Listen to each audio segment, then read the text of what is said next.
That's appropriate. That's fine. So it says meeting is now streaming live on Facebook, Tina. So here we are. Hello. Press record. Yeah, I have. Yeah, and it's being live streamed. Got it. Okay. Hello, everybody. So here we are, the third Thursday in August. One of those weird months, isn't it? You know? It's been a crazy one. Mind you, I think I've said that about every single month for the last 2 years. It's been a crazy, yeah. In fact, I tell you what, I was looking at a Facebook feed and it was 2016 and it was a little meme that said 2016 is one of those years that if it had been written by Quentin Tarantino, we wouldn't have been surprised. And I thought, what was going on in 2016 that made it so bad? And surely it can't be as cranky as 2020 and 2021. Well, I don't know. I still keep waiting for the Triffids to arrive or the zombies. I'm waiting for an apocalypse. Who knows? They might already be here. So while we're talking, I'm just going to check to see if we're actually on Facebook. I think we will be. We should be. Can't see it. So we're going to trust the technology. We trust technology. Well, look, if 2016 was a bit bonkers, if you think about 2020, if 2016 was written by Quentin Tarantino, 2020 must have been written by, what is it? Who wrote 1984? H.G. Wells? George Orwell. George Orwell would have written 2020. Oh, he did. Yeah. Yeah, it's been kind of crazy, isn't it?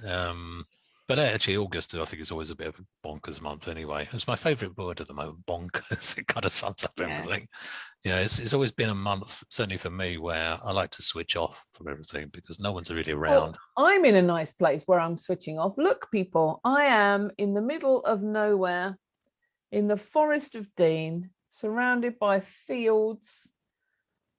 There's a farm over there. Out the back, we've got woodlands and forests and all sorts of things. So it's very nice to have a staycation in the UK to get away from everything, because that's what tends to happen, isn't it? In August, most people disappear off and a lot of businesses switch off and people kind of go into hibernation. They kind of just the kids are at home, drive people crazy because the kids are home from school and everything kind of gets lost in August. Yeah, I used to take August off anyway, just to have a reset. Yeah, I used to like to go, okay, we're going to go somewhere. Let's go to a farmhouse in Italy for a month, or go somewhere in Wales. You were in Wales earlier this week, weren't you? I was, yeah. I had 3 days in Wales visiting my brother, and now I'm up in the Forest of Dean in Gloucestershire. Yeah, and it's just nice to take that bit of time just to stop, just to step out of the rat race, the normality of where we do, and just to do a bit of reflective thinking. August is that time for me, and I'm looking forward to 8 months into 2021, Tina. Oh, don't. I'm sorry, it's going to sound like a broken record. Actually, it's going to sound like these AHA sessions are going to start with we sorted the technology out, because unbeknownst to everyone else, we just had half an hour of trying different headsets and eventually finding out it was a speaker setting on Tina's computer. So it's either going to be talking about the technology, or it's going to be talking about the weather. Or sorry, I snorted. Can't believe I snorted. Or it's going to be about how quickly is the year going? Well, yeah, we're really. I think. Do you know what? I think we're getting old. It's an age thing. Yes. Unfortunately, it is. Yeah. Yeah. It's an age thing. It's like I clean up now to the music I used to boogie around the room to as a kid. So now I'm like dusting and cleaning. Yeah, really. I'm getting old. And inside your head again, turn that noise down. Oh, brilliant. Well, look, we're here. It's the third Thursday of the month, 8 months into 2021. I know I said this last month, actually, but the planet Earth has done a handbrake turn and is heading back in the other direction. And before we know it, everyone will be talking about New Year's resolutions again. Wow. But we had a pretty good month this year, I think, with the lessons in the Secret Agents Change membership group. Some of the comments have been pretty interesting. Some of the feedback has been good, even though it's been quiet, because we know most people are away doing their own thing. Yeah. But I don't know about you. I mean, I watch your lessons, you watch my lessons, and I think it's been a really interesting month for people. Hopefully they've been getting the journey paths that we're taking them on. I'm not sure everyone is aware of the journey paths. It's a bit like... No, I don't think everybody will be, because we've discovered, guys, that we spent a great deal, putting a great deal of thought into taking you on a journey, and we create these graphics and nice pictures, and we tell you all about it on the site.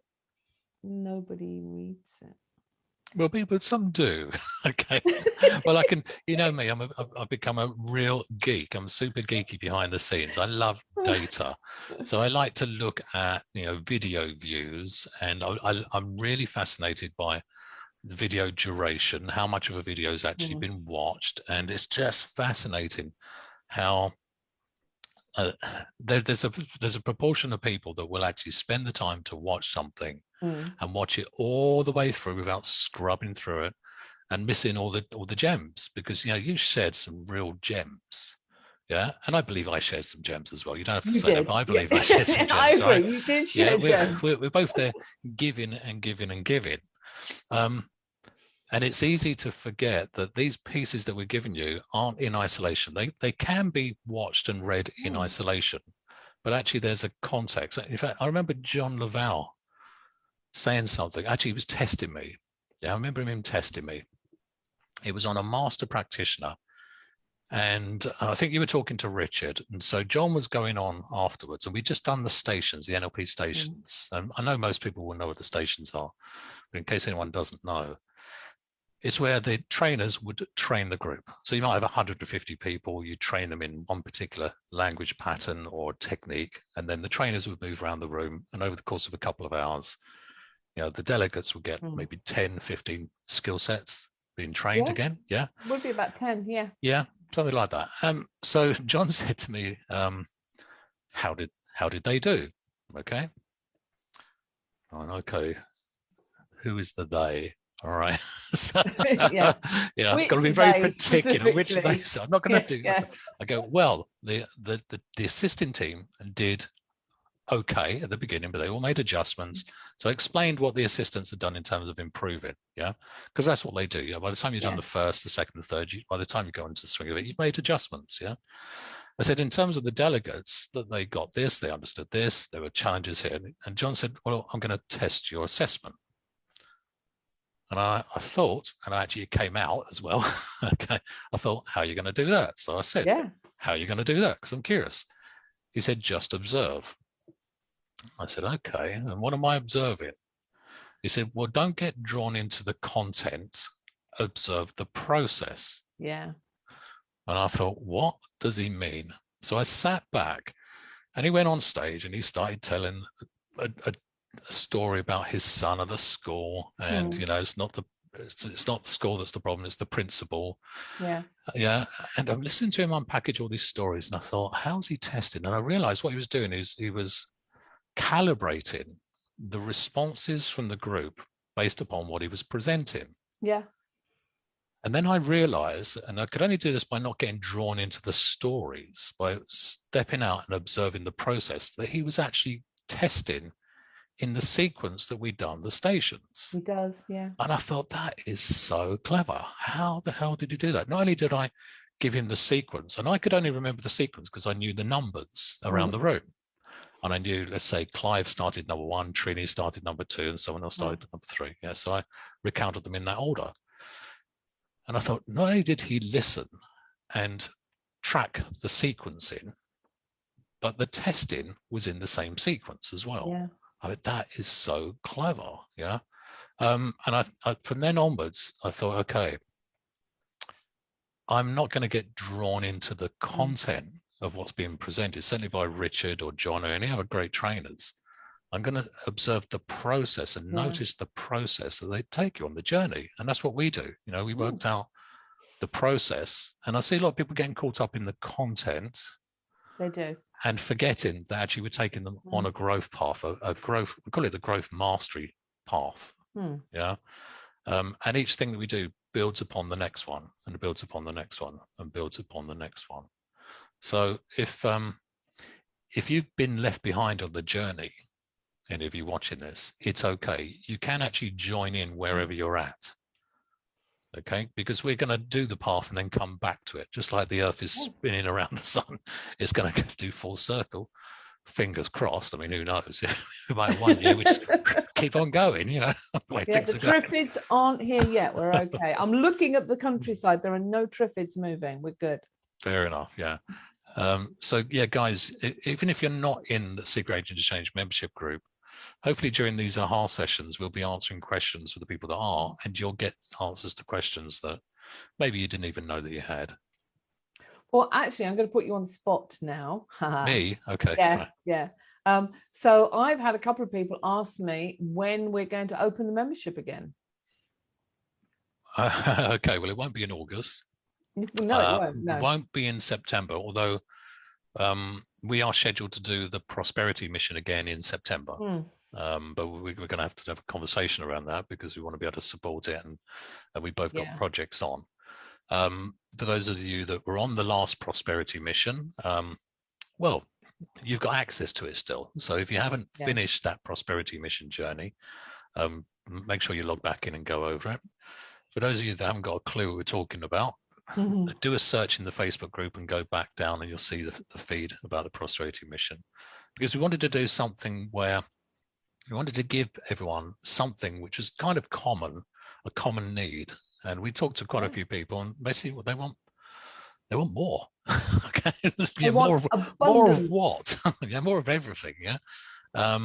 So that's why we decided to do the prosperity mission about the mindset of prosperity, and that was the first part. And that's kind of like an entry part, getting people into the right mindset, so that when we open up the membership group, you're kind of ready to begin that journey. So you're not being held back by any poverty or limiting thinking.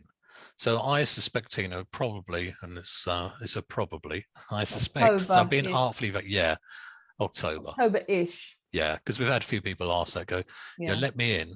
No, we're not letting people in, because we want to give the people in the group the attention that they need and they deserve. So I suspect we'll open it in October. It may even be November, but I think October at the moment. Yeah, ish. Yeah. So should we start? Have we not started? Okay, fair enough. Shall we start the questions? Oh, yes. Shall we start? No. Yeah, we're always doing. I mean, guys, we may be telling stories, we may be chatting, but what are we doing? So, Tina, don't give it all away. Yeah. Don't worry, over most people's heads is fine. I know, yeah. like a giraffe fart. Like a giraffe fart, yeah. So, the first question. This is from Mohammed. Good. I was going to say, I've got a list and you've got a list. I was going to say, let's leave the first till almost last, shall we? Okay. I'll leave you to read the question. Yeah. So I found myself stumbling when people ask me what I do. How would one introduce oneself when the business provides multiple services? Actually, while typing out this question, I thought of something. Da-da. I love it. Well done. Ask a good question, you'll get a good answer. Yeah. Yeah, and it always happens, Mohammed. So he says, I'm a business owner and trainer. We provide a few wellbeing services for children and schools, from communications workshops to consultancies and even one-on-one mental and emotional coaching sessions. That's a mouthful, though. Yes, it is. Yes, it is.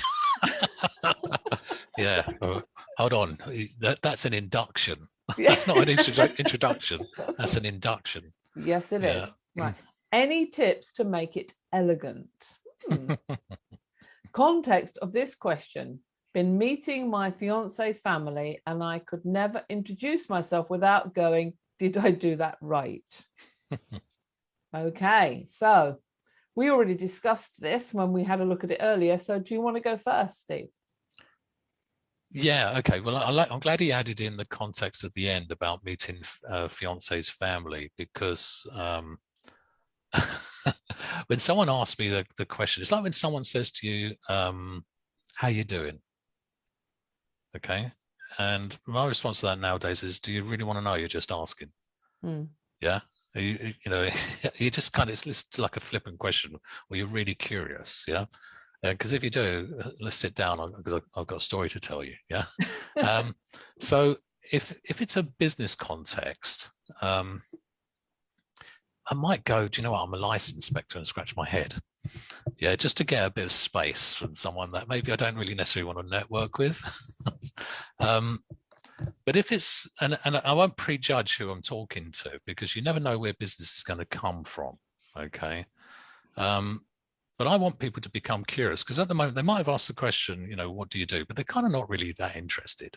They're waiting to talk about themselves, really, aren't they? Yeah. So we've got to really think of getting their attention first, really getting their attention, building up interest, desire. So they, if they are someone that we want to do some interaction with, some business, build a business relationship with, then we get to take action. So you want something that really just grasps their attention. So I think, you know, he talks about that. He says that's a mouthful, though. So he's realized it's way too much. He's kind of lost most people's attention. Any tips to make it elegant? Yes, the answer is get a red pen and go right through what you said, delete it.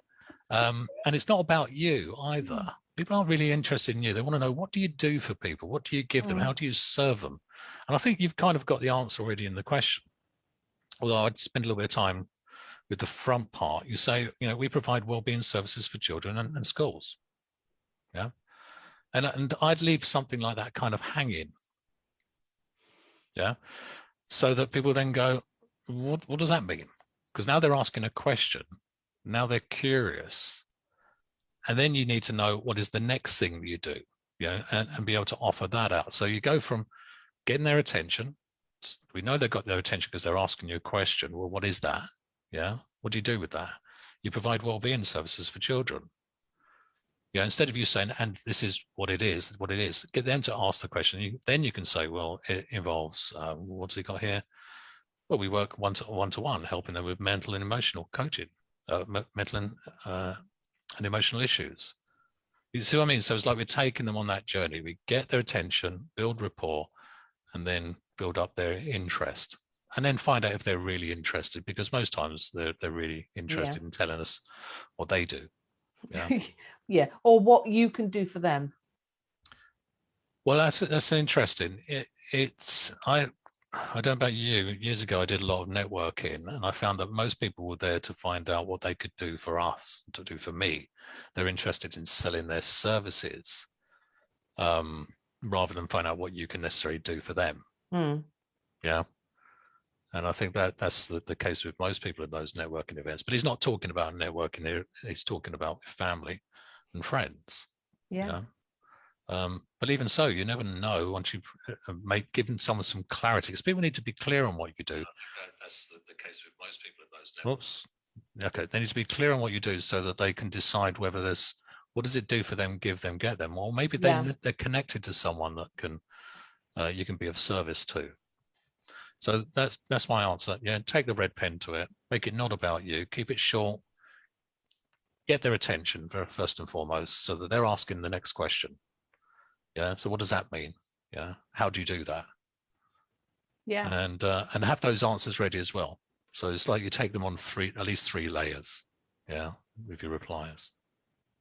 I have different things to explain what I do depending as to who I'm talking to.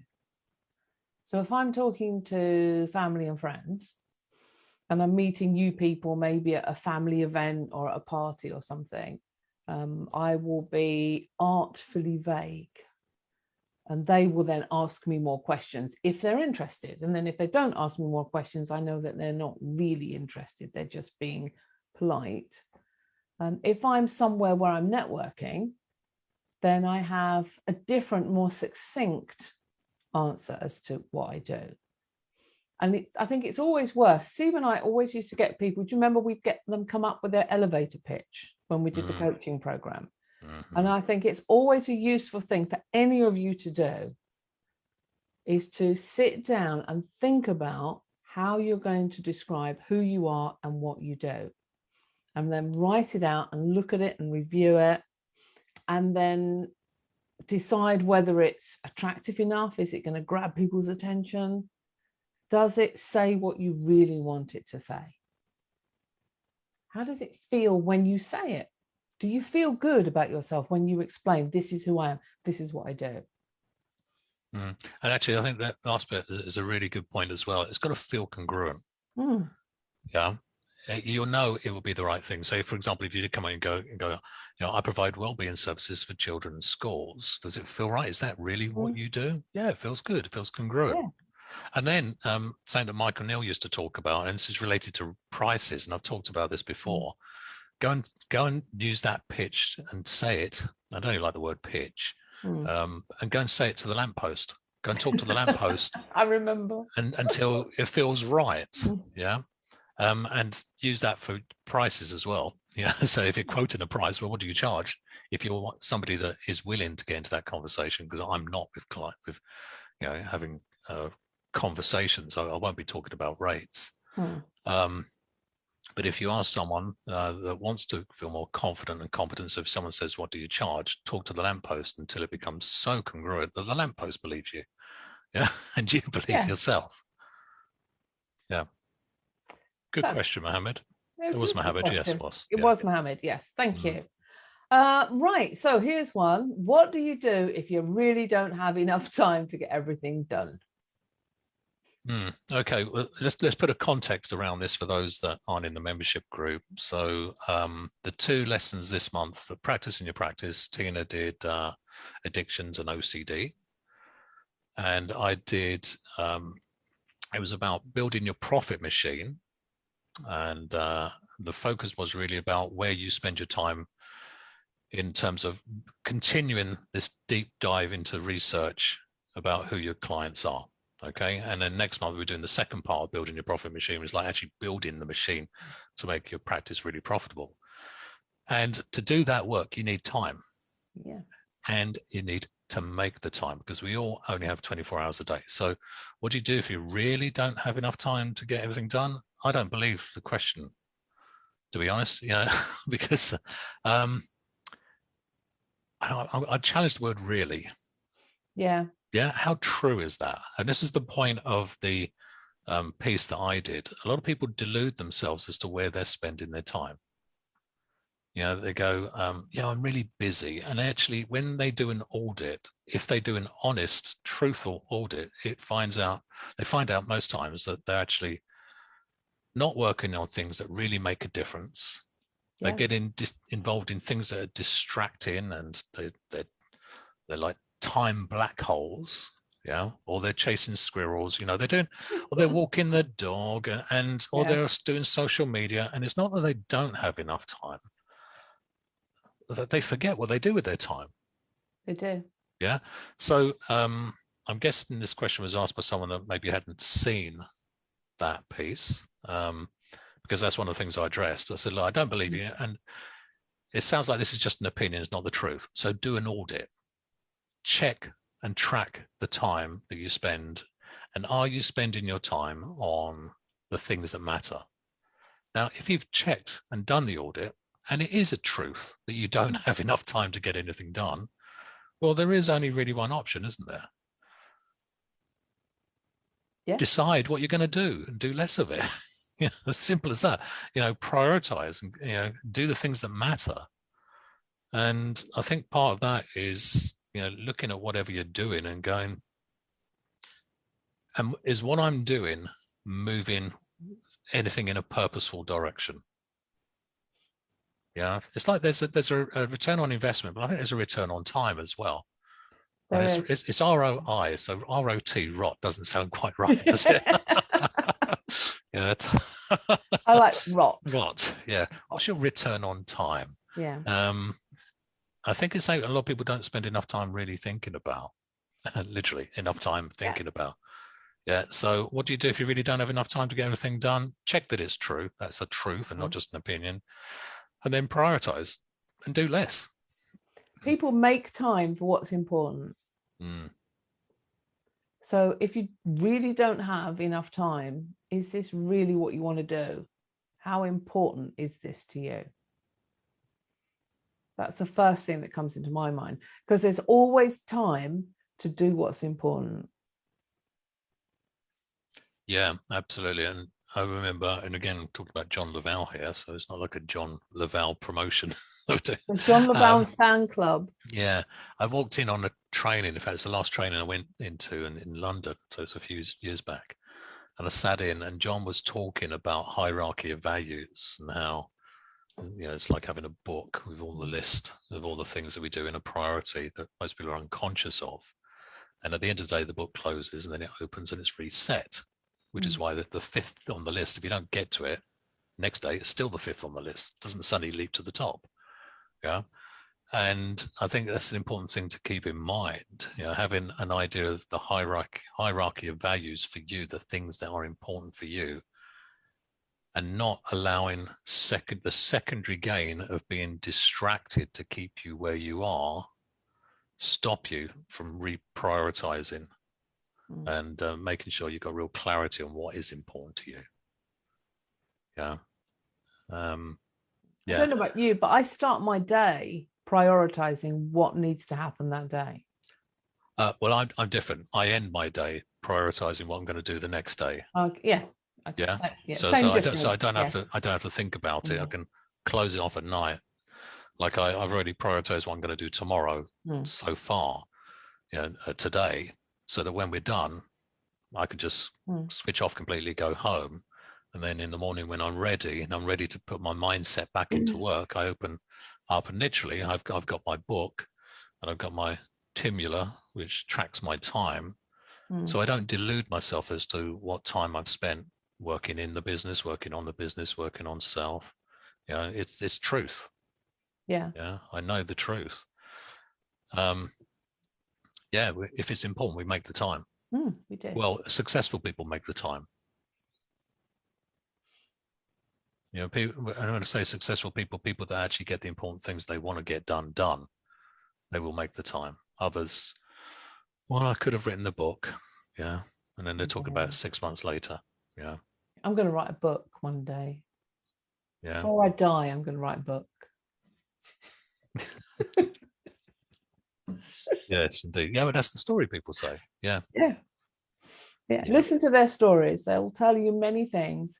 Next question. So Tina mentions stress being a key factor in OCD, that's obsessive compulsive disorder. How significant is unresolved trauma and or grief? I'm raising this because 2 of my clients were bereaved, loss of parent, during the first months, years. Well, unresolved trauma and or grief is very significant when you're dealing with OCD. Because remember, the compulsion for them to do the things, the hand washing or the whatever it else that they are compelled to do, is how they deal with the anxiety, the fear, the panic that's going on in other areas of their life. And if they've been left, deserted, if they have a parent die, or if they've suffered some traumatic event, that's where the panic, that's where the anxiety has come from. So that then creates the compulsion that they end up with at the end. And remember what I said on the presentation, for those, especially for those that didn't get a chance to look at it yet. You have to deal with what creates the anxiety and the panic first. Once that's dealt with and there is no anxiety, there is no panic, you're just left with a habit, and it's much easier than to just get rid of the compulsion. Yeah, totally agree. I mean, the obsessive compulsive is the 2 component parts is the emotional and the habitual. Yeah. And the habitual is easy to interrupt and then put in a new pathway. But if the trigger, the emotional underlying, the fuel for the behavior, the coping mechanism. So I think that it kind of maps to that. It does, yeah. Yeah, it's like, this is normal. Okay. Feels okay. But they're feeling like this, they're feeling out of sorts. So they find a way to feel comfortable. Then they practice that until it becomes just habitual and they don't have to think about it anymore. Yeah. So that's why, how significant is unresolved trauma and grief? Yeah, absolutely. Because if it still keeps triggering off, it still keeps the fuel going for the need for the coping mechanism, as Tina has explained. Yeah. Yeah, it's an interesting one, OCD. Yeah, it's a fascinating one. I've had some really... really interesting. You have to be really creative as well, I think, with it. You do, yeah. You have to come up with some very creative resources for that. Oh, and also you have to be as more obsessively compulsive than they are.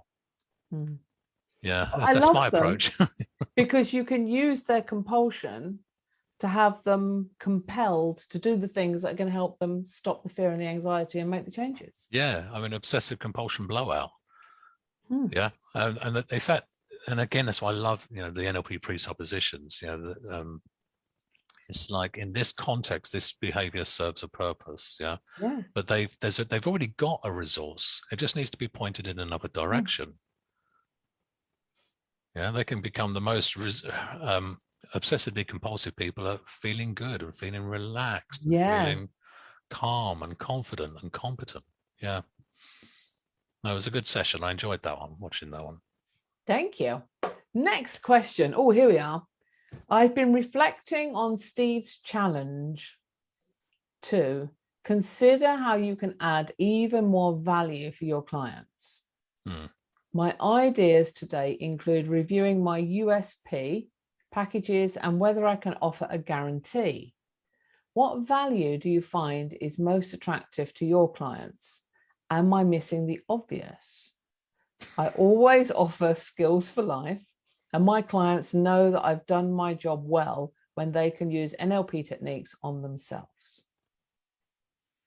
That's a fabulous question. There's quite a few questions in there. There's loads. Which is why if I'm not looking at you, I'm actually looking at the question here to make sure I can track it.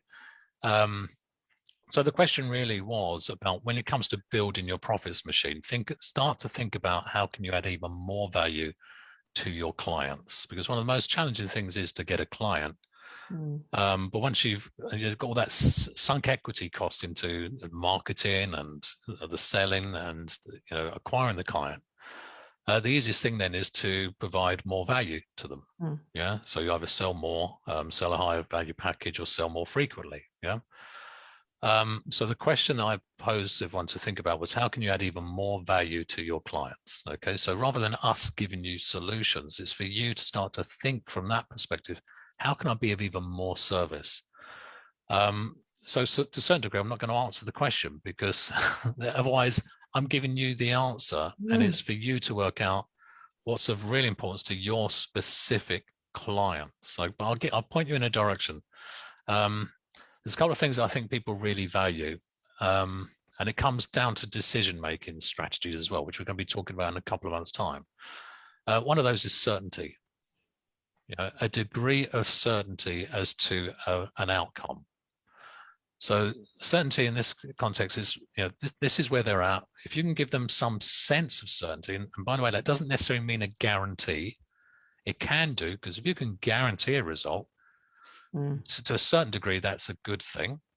But it can actually demotivate people, because, if they just dabble and it doesn't work, they get their money back. Yeah, so you've got to be careful with that. So we want to paint a picture of some sense of certainty of the future. So being able to show them where they are now and where this could be, where they can be by working with you. So we're focusing on the results they're going to get, not the journey that you're going to take them on. Okay. Now, if you can make that journey risk adverse, take the risk away from them, that's fantastic. But you have to really think about that one, because the risk averseness, let's say, can backfire, because then people just dabble. Yeah. Rather than going, because there's a big difference, isn't there? You go, I put some money down, I put 10 grand down on this program. You're probably more likely to engage in it than someone that's put nothing down or 100 down, and they're going to get their money back if it doesn't work. Yeah. But paying more doesn't necessarily mean more commitment either. Okay. No, it doesn't. So I think there's something to look at, and you may not be able to do this. Whoever asks the question, you may not be able to do this yet, but I'm hoping you're starting to think about measuring things.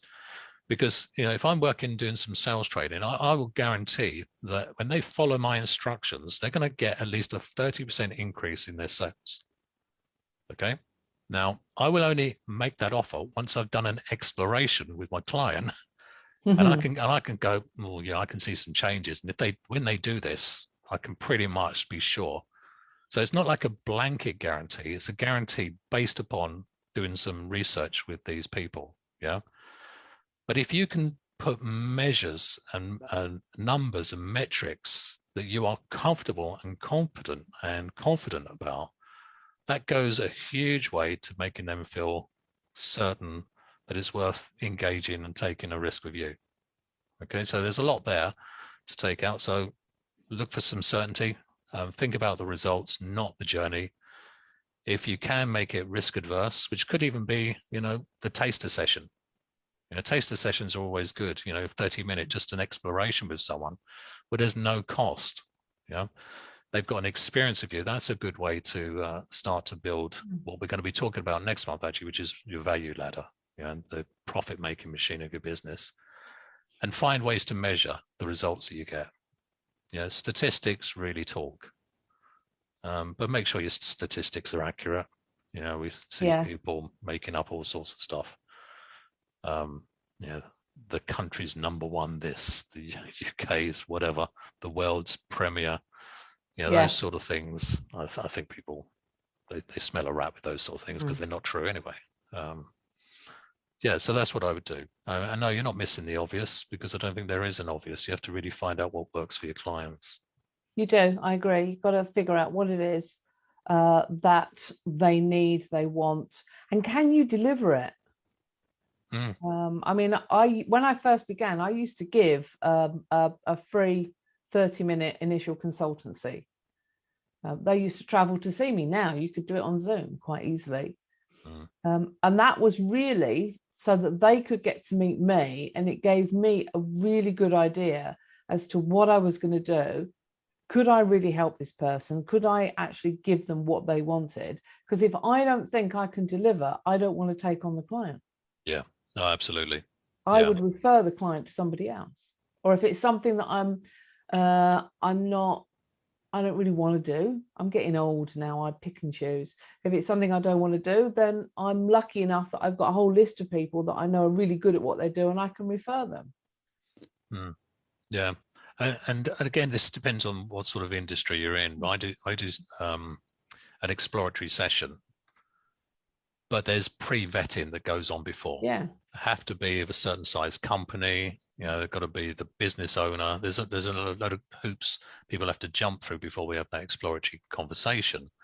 And during that exploratory conversation, I want to find out where the opportunities are, so I can get them to see and paint a picture in their mind of where they are now to where it can be. But I have to know if those opportunities are there. Is the business able to make these leaps that they have to make, because I want to make sure they get a return on their investment, a certain return on investment, at least 5 times return on what they're invested. But during that initial conversation, I'll be exploring and at the same time painting a picture in their mind of the gap between where they are now and where it's going to be. And by the way, if there is no gap, we're not going to work together, because I'm not going to just work with them if we're not going to be making a difference.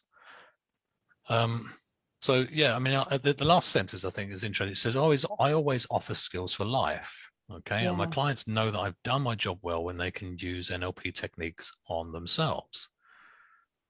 So yeah, okay.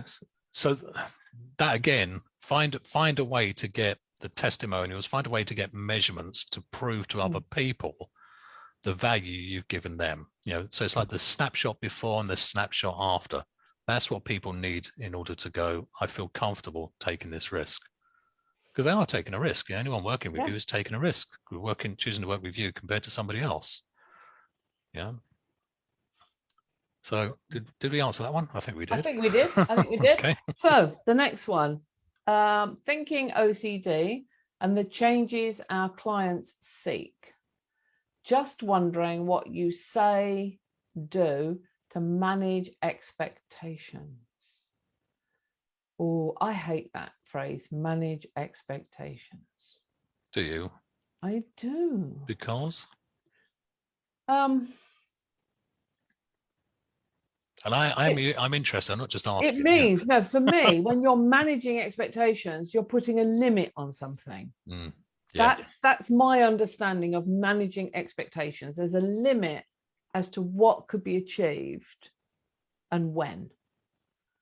Now, I know I have worked with people with OCD, and I've spent 2 hours working with them straight through. And then when I've spoken to them 2 weeks later, their whole world has changed and it's all done, it's dusted, it's sorted. They're, for want of a better word, they're fixed. They've changed. They're not scared anymore. They're not anxious. They're not compulsed to do these things that they were doing. It's all gone. It's all dealt with. And I also know that occasionally it takes a little longer. So I don't want to tell somebody, you're going to need, I don't know, somebody I know says you need at least 6 sessions to deal with obsessive compulsive disorder. I don't want to tell somebody that. It's not true. It's not true. It's not true. So I would, to manage expectations, I would explain that there are times when this has happened in this period of time, and I know that's possible. And I say, occasionally, some people might need a little bit more, but we won't know until we've had that initial exploration. And you could be one of those people that we can do it just there and then. So that's how I phrase it. Nice. Yeah. So I'd like you to, as you listen, I'd like you to think about whose expectations are we helping them to manage? Are we talking about somebody's expectations who is an accomplished therapist or coach? Probably not. We're talking about somebody who doesn't have the solution. So are their expectations likely to be based upon any real experience whatsoever of resolving this problem? The answer to that is no. Okay. So I like to put in an inoculation at the very beginning. And by the way, I now no longer, I was about to say, I no longer work with people with OCD, but I just suddenly, a few of my clients flashed into my head. Yeah, we actually do. These are business people who are obsessively compulsive, but it's just not a disorder anymore. But when I used to do a lot of work with therapy based problems, with the OCDs, it would be a case of I'd put in an inoculation before we'd even start. Along these lines, and it wouldn't be, these aren't the words I would use, something like this. It would be, I just want to check, have you ever worked and helped anybody to overcome OCD before? And the answer to that would be no. So can we both agree that you're not an expert in overcoming OCD? We can both agree on that. Fantastic. Okay. So really your opinions as to what works and what doesn't work doesn't count, do they? Who cares what you think, right? So it's a little bit provocative and it's a bit humorous as well. You see, it's always done with a light heart. It's very Frank Farrelly provocative therapy approach. Yeah. So we don't care what you think. Okay. So you might think it's going to take months and months and months. Yeah. But I don't have the time for that. I'm a very impatient person. We're going to do some stuff. The only thing I need you to do is have no expectations whatsoever. Just follow the instructions. Yeah. Okay. Are you willing to do that? Are you willing to follow my instructions? Is yes or no? If it's a no, bye-bye, carry on, go and see someone else. Yeah. If it's a yes, we're going to do some great work, but you've got to follow my instructions. When you follow my instructions, things will change. Now, I don't know how quickly that's going to happen. And then I tell a few stories about people with OCD. Like one brilliant example, which I could use multiple times, was a lady who'd been stuck indoors for 5 years. She was a compulsive hand washer and she was based up in Liverpool. So I had to drive all the way up to Liverpool. So it was a home visit because she couldn't leave the house. Yeah. But I'd said to her, I will come to see you on one condition. You follow all of my instructions. You prepay for the session. I don't chase the money. Prepay for the session. I don't do refunds and you follow my instructions. Are you willing to do that? Yes or no? And if you say no, I'm not going to see you. Yeah. And she went, yeah. What are you going to ask me to do? I said, I'm not going to tell you that. You just got to follow the instructions. And then when I got to the house, she was at the top of the stairs in floods of tears, begging me to take my shoes off.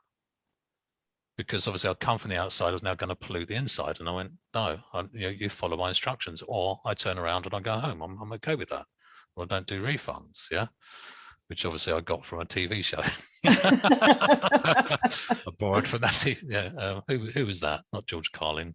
Oh, yeah, the stop it guy. Yeah. Yeah. Bob Newhart. Bob Newhart. Yeah. I don't break change. I don't give refunds. Yeah. Yeah. So I borrowed that. And she came to us, she goes, "You're so cruel." You know, I said, "Okay, I'm cruel. Never mind." Anyway, she said, "And I've got to go and wash my hands." I said, "Okay, let's go and wash your hands." Yeah. So she went off and I could see her in the reflection of this TV, washing her hands about 4 times, doing all this business. And so I tell this story how within an hour, broke it, changed it all. Yeah, completely changed it. And it actually links to the previous question to do with OCD, that she had this list of traumatic things that had happened to her. Poisoned her friends at a dinner party. It's like, and I remember saying to her, "We're going to do this quickly because I'm going to hang around with you for very long. You are really unlucky to be with." And we did some quick work because she was like reliving this trauma over and over again and using this, washing to cope and feel calm. And after about an hour, we went off for a drive. We went out for a drive and she was absolutely fine. We just literally collapsed the behavior. So I'll tell the story and I'll go, "But that might not be you. It might take a little bit longer. It might take a couple of hours. Who knows?" Yeah. So, so I manage expectations by getting their expectations out of it completely, but just get compliance. But for that, you need to know what you're doing. Which you will do. You've watched Tina's session, you've got some idea what to do, and make sure you can deliver. So that's what I do with that. I just make sure that when they're on board, give them some hope. Yeah. Because a lot of them, this will be the first time they've actually explained to anybody what they do. Many people will not tell other people what they do because they believe they're going mad. They think they're bonkers. They think they're insane. Let alone the people that are watching them. And if any of you are here watching, if you've ever seen the Jack Nicholson movie, As Good as It Gets, that's a great demonstration. Yeah, exactly. Yeah. Of obsessive compulsive disorder. It's a great movie too, actually. Yeah. Well, and you also get the two extremes. You get the extremes you talked about, the people that don't want to talk about, and you get those that have been and done and tried everything. Oh, yeah. Yeah. And yet, and so they already have an expectation of failure. Because the amount of times we've gone, "Oh, well, I've been to see this specialist. I've been to Harley Street." And I go, "Yeah, but you haven't come here. So this is new. So I don't care what you've done. Not interested. As long as you're willing to follow the instructions. Are you willing to do that? And this is yes. This is no. You can go home if it's a no. I'm okay." Compliance is the biggest issue, I think. Yeah. With everything, with all clients, not just OCD. Yeah, absolutely. You have to get compliance. I have actually stopped a session. It wasn't for somebody with OCD, it was something else. I've stopped a session 20 minutes in and said, "Okay, I'm done. Session's over." And they've gone, but, and I've got, "Look, you're not giving me the information I want. You're not following my instructions." And they were saying, "Well, what I want you to do is this." And no, we're done. We're over. And I've actually done that only twice in my 20 odd years of working with people. And the minute I've halted the session and said, "We're done," no, I'll promise I'll do everything you want me to do. And and they've done it and they've got the change they wanted. Yeah, I think it's such an important subject. I mean, we're going to cover it in one of the lessons, aren't we? Yeah, we will. I think when we come full circle back to the very first step on the practicing your practice, because I totally agree. The success that I had as a therapist, which I didn't keep the data, but I know from the follow-up sessions it was pretty high. Was because of compliance, setting up the conditions for follow my instructions, do this, do that. No, you're not doing it. Come back. Yeah. And being congruent in what you do. People want to be led. These people don't have the solutions, but we do. Let's lead them. And that makes a world of difference to the results you get in every context, not just with OCD, but especially with OCD. And it's also your ability to calibrate whether or not they're following your instructions. Yeah. I mean, I've seen people on courses doing exercises and they're dealing with fear or even the fast phobia cure, where the whole point of the fast phobia cure is you're disassociated, because when you're in fact, you do a double disassociation. But when you're disassociated, there is no feeling attached to what you're looking at on the screen. And so many times you've got the person they're working on shaking and crying and sobbing. And it's like, this person is not disassociated. Yeah, if they were following the instructions, there would be a difference. Yeah. Simple as that. Really simple as that. And it's being able to distinguish and discern between those. You know, if they're still doing it, still experiencing the problem, they're still doing what they were doing. Yeah, they're not doing what you've asked them to do. Yeah, it takes a bit of practice. So, you know, if you're new to it, go out and find. Actually, you can't go far nowadays without people, bless them, struggling with OCD. You know, hand washing is becoming a big thing again, and yes, you know, germ phobia, absolutely, obviously for reasons we won't mention. Yeah, the germ phobia is on the rise. Yeah, you know, I'm just aware of the time. We've been talking for over an hour. I know. We've just one last question. One last question. Yeah, and look, we could go on. We could jazz for ages, can't we? Yeah, we can. With this, but we have to be congruent up to a point. Yeah. Let's be flexible with our congruency, sure. Yes. Yeah. So here we are. Because there's some great questions. I'm happy to just keep going, but it's from our friend Marco from Roma. Marco always asks wonderfully weird questions. Saved you till last again, Marco, on purpose. There's a pattern starting to develop. Yeah. So a few years ago, I saw a film about training an elite group to become excellent spies. I like the association. At one point in the film, you had to prove you could withstand torture and forced imprisonment without revealing anything to the enemy. The first of the group was to be subjected to this test. Unfortunately, after a week of isolation, the young man gave up just to get out of the situation. The whole class was surprised by the behavior of the number one at this point. The teacher intervened, claiming that it was humanly impossible to resist that test. The question is, what a pre-frame. Okay. I love your pre-frame. Yeah, I really do. I really do. We're all in deep trance already. Yeah. What do we learn from this current situation of the world, which, thanks to the increasingly alarming news, brings us all into a situation that is very reminiscent of a sort of collective psychological torture? Wow, there's some complex equivalence going on there, isn't there? Some mind read. Where do you want to go? And he says, thank both of you. For both of you, thanks in advance. Yeah, okay. Well, you've thanked us, so we don't need to do anything now. Yeah, okay, we've done. So it's been lovely talking to you today. Where do you start with that? Oh yeah. Can I? Yeah. Okay. All right. Okay. What do we learn from this current? Okay, so what do we learn from this current? I think we learned that there's a lot of group and mass hypnosis. A group of mass hypnosis is easy, isn't it? Yeah, there's a lot of that going on. I think there's also the collective fear. Collective fear is a quick induction. You know, collective fears enable people to go into trances, and I think we also have to be aware of stuff like this. You know, what do we learn from this current situation of the world? Well, what current situation of the world? Yeah. So I don't buy into this. Yeah. There's stuff going on, and there's always been stuff going on. I'm pretty sure if we were in one of my past lives and one of yours, Tina, I'm sure we were hanging out in medieval times during the bubonic plague, waiting for the Mongol hordes to come over the hillside, wondering if we'd ever live to our 20s, you know. Has there ever been a time where there hasn't been alarming news? Probably not. No. Yeah, I don't think there is. I think one of the big differences is, though, I don't think we've ever been so bombarded by messages nowadays than we ever have done. So I think that's something to be aware of.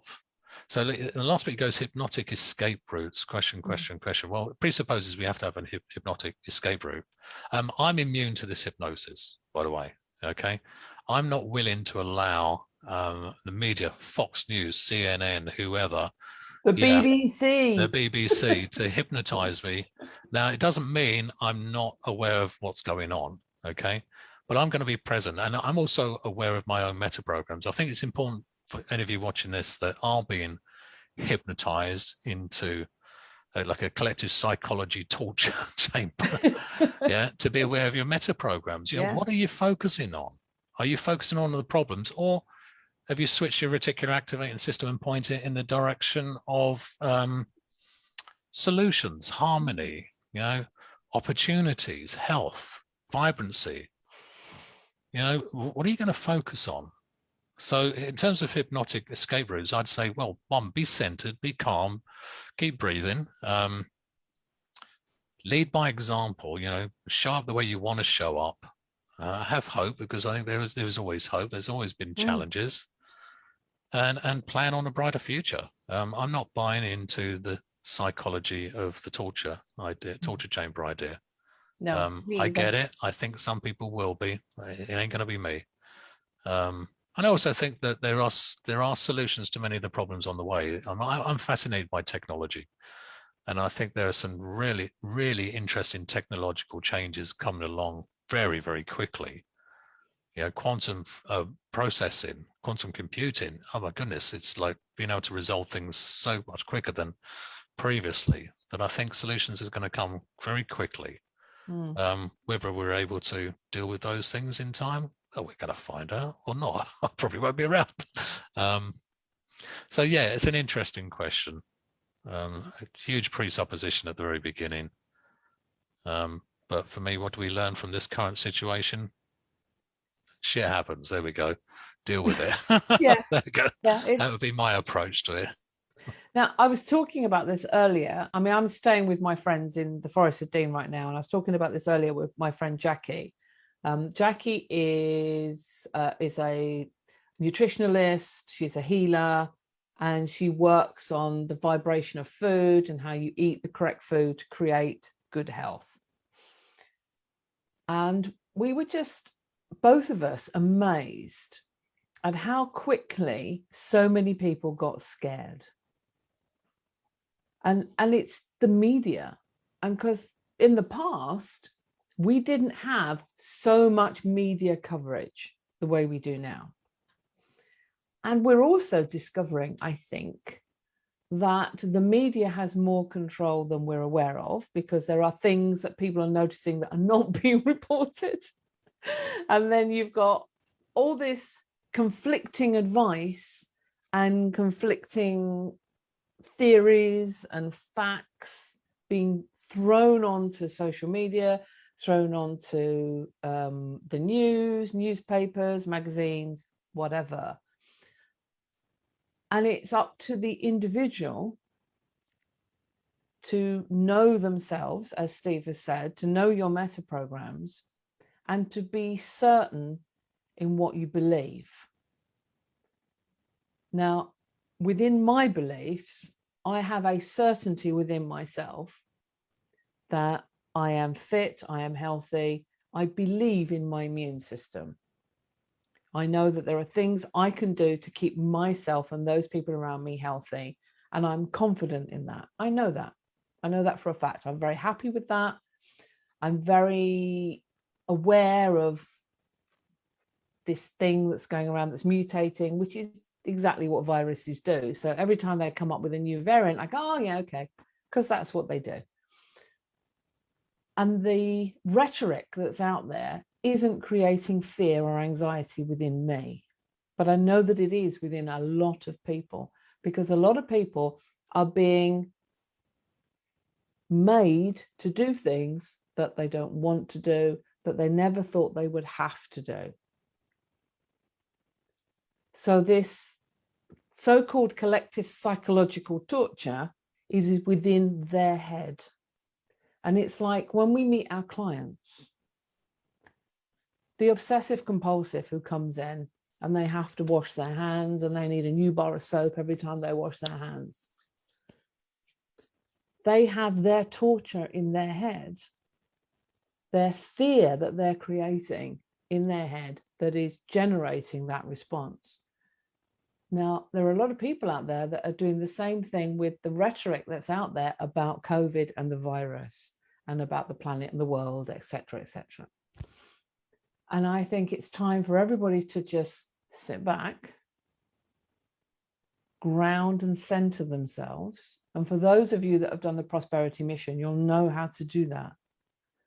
Because the minute you've done that, you don't need this hypnotic escape route, because you have control. You're not in any trance apart from the one you choose to be in. Yeah. Yeah. There's also, I feel for the younger generation, because they are so used to the streaming of information. Many of them don't know any different. The world has always been based around social media.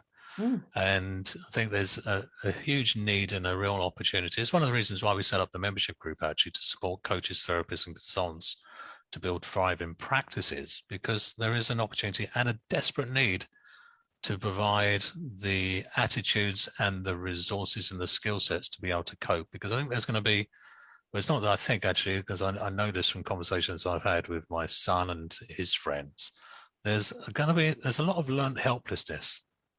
There is. Yeah, where people go, well, what can I do about this? Well, we have to teach them to be centered, be grounded, and to do their bit. Yeah, collectively, if we all do our bit, then there is hope. But there is a need at the moment to make sure that we stay out of any negative trances, and as coaches, therapists, and consultants, we help others to do the same. Yes. And thank you for that question, Marco. Yeah, I love his questions. Yeah, I think he works throughout the month and goes, what can I ask them at the end to throw them off a curveball? Yeah. See if they got something to say. Well, look, we always have an opinion on anything. So. We do, yeah. So just keep them coming, Marco, because we love them. Yeah, fantastic. Yeah, we do. And of course, in September, we've got the wonderful Alessandra Mora joining us. And Alessandro's going to be talking about peak performance. So his specialization is in sports, but he's going to be talking about how we take that attitude to peak performance and apply it to every part of your lives. And we'll put a short video of Tina talking to Alessandro up shortly, and you'll be able to get tickets for that. Yes, you will. And we hope to see you all there. But before then, we'll have our other AHA session in 4 weeks' time. September. Yeah, September. Tina, it'll be September. I know. And then we can have this whole conversation about how it's now September and we're 9 months in. Yeah. It's only 3 months till Christmas. Yeah. Only 3 months to Christmas. How many shopping days till Christmas? Brilliant. Can we watch Elf yet? Yeah. No, not yet. No, okay, I like Scrooged. Scrooged is my go-to Christmas movie. Yeah. Okay. No, for me it's Elf. Yeah. My daughter's is Die Hard. Okay. When did Die Hard become a Christmas movie? No idea. Yeah. So, guys, thank you for being here. Thank you for watching. Thank you for listening. And have a good August. And we'll see you. We'll see you in September. There's a song about that, I think. Is there? It must be musical. All right, guys. Take care. Be well. Bye, guys. Bye.